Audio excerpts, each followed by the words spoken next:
Election commission ने आज एक दावा किया है कि इंतखाबात में कोई धांधली नहीं हुई। हैरान हो गए। आज वजीर आजम की प्रेस कॉन्फ्रेंस में भी सारे सवाल इलेक्शन की धांधली पर हुए। अगर धांधली नहीं हुई तो फार्म 45 के रिजल्ट क्यों नहीं जारी हुए? अगर धांधली नहीं हुई तो रात को अचानक रिजल्ट क्यों रुक गए?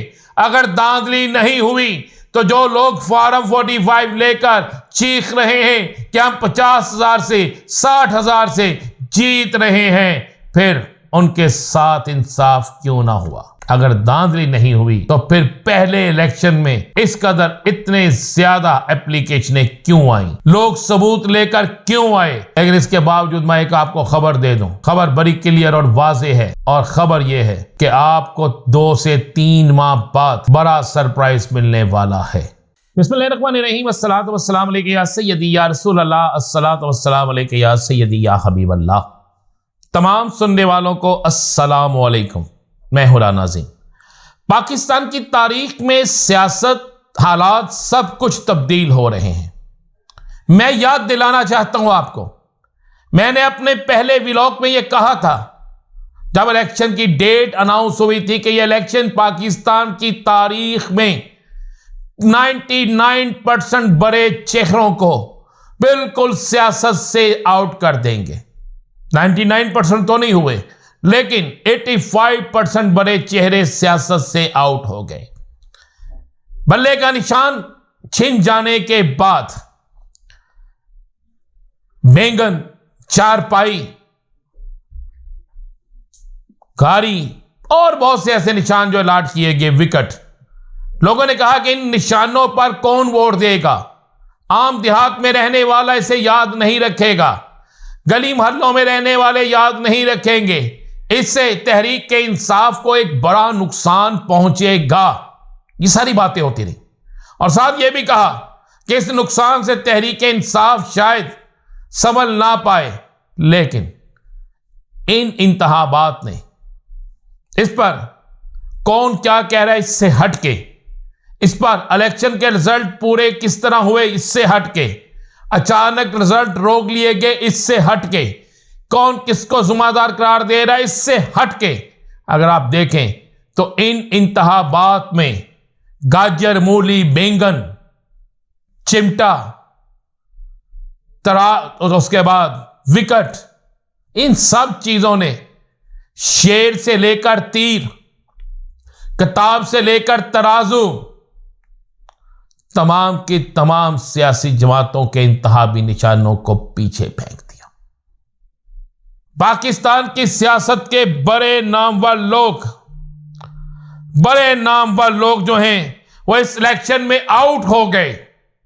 अभी कप्तान जेल में है, कप्तान के अहम तरीन खिलाड़ी मफरूर हैं।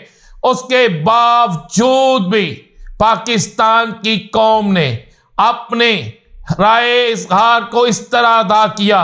पाकिस्तानी कौम ने महंगाई के खिलाफ, पाकिस्तानी कौम ने गुलामी के खिलाफ, पाकिस्तानी कौम ने मरूसी सियासत के खिलाफ, और पाकिस्तानी कौम ने सिलेक्टेड के खिलाफ एक इतना बड़ा फैसला दे दिया कि बड़े बड़े नाम सियासत से आउट हो गए। हकीम सनाउल्लाह, जिनको राना सनाउल्लाह साहब को हकीम सनाउल्लाह कह के पुकारा जाता था, अवाम ने उनका बगैर मेडिसिन के ऐसा इलाज कर दिया अपने वोट के जरिए कि वो बिल्कुल सोचने पर मजबूर हो गए कि अवाम क्या है। फरदौस शाह शकेबान आउट हो गई। इसी तरह और देखे अमीर हैदर होती, बहुत से लोग इस सियासत से आउट हो गए। और अब जहांगीर तरीन इलेक्शन तो हारे, मगर जहांगीर तरीन ने अपनी सियासत को खत्म करने का ऐलान कर दिया है। जहांगीर तरीन ने चेयरमैनशिप उससे बिल्कुल इस्तीफा दे दिया है। यानी वो जमात जिसको किंग मेकर जमात कहा जाता था, वो जमात खत्म हो गई। जिसका चेयरमैन ही इस्तीफा दे दे तो बाकी क्या बात रहेगी। और उसके बाद अमीर जमात इस्लामी ने भी एक बड़ी मिसाल कायम कर दी। हम सलूट करते हैं उन्हें भी कि उन्होंने इलेक्शन में शिकस्त पर ना सिर्फ इस्तीफा दे दिया बल्कि उन्होंने वाज़े तौर पर कहा है कि जनाब मैं शिकस्त को कबूल करता हूं। और सबसे पहले अमीर हैदर होती ने इस्तीफा दिया, उन्होंने भी अपनी शिकस्त को तस्लीम किया। अब इंतजार हो रहा है परवेज खटक साहब का, अब इंतजार हो रहा है एक और मौलाना साहब का, अब इंतजार हो रहा है उन लोगों का जो समझते हैं कि इलेक्शन हम हारे और हमें सियासत में रहना है या नहीं रहना। लेकिन अगर वो अब भी सियासत में रहते हैं तो फिर अवाम अपने एहतसाब के अमल को कभी नहीं रोकेगी। इलेक्शन कमीशन ने आज एक दावा किया है कि इंतखाबात में कोई धांधली नहीं हुई। हैरान हो गए। आज वजीर आजम की प्रेस कॉन्फ्रेंस में भी सारे सवाल इलेक्शन की धांधली पर हुए। अगर धांधली नहीं हुई तो फार्म 45 के रिजल्ट क्यों नहीं जारी हुए? अगर धांधली नहीं हुई तो रात को अचानक रिजल्ट क्यों रुक गए? अगर धांधली नहीं हुई तो जो लोग फार्म 45 लेकर चीख रहे हैं कि हम 50,000 से 60,000 से जीत रहे हैं, फिर उनके साथ इंसाफ क्यों ना हुआ? अगर धांधली नहीं हुई तो फिर पहले इलेक्शन में इस कदर इतने ज्यादा एप्लीकेशनें क्यों आई? लोग सबूत लेकर क्यों आए? इसका मतलब है कि सब कुछ ना कुछ हिस्सेदार हैं। सबका मतलब है इलेक्शन का अमला। मैं हैरान हुआ इलेक्शन कमीशन के इस बयान के बाद, इस अलामिये के बाद। तो फिर इसका मतलब है कि इलेक्शन अगर मुनसफाना हुए हैं, अगर बिल्कुल ठीक हुए हैं, तो फिर फार्म 45 क्या वो गलत जारी हुए थे?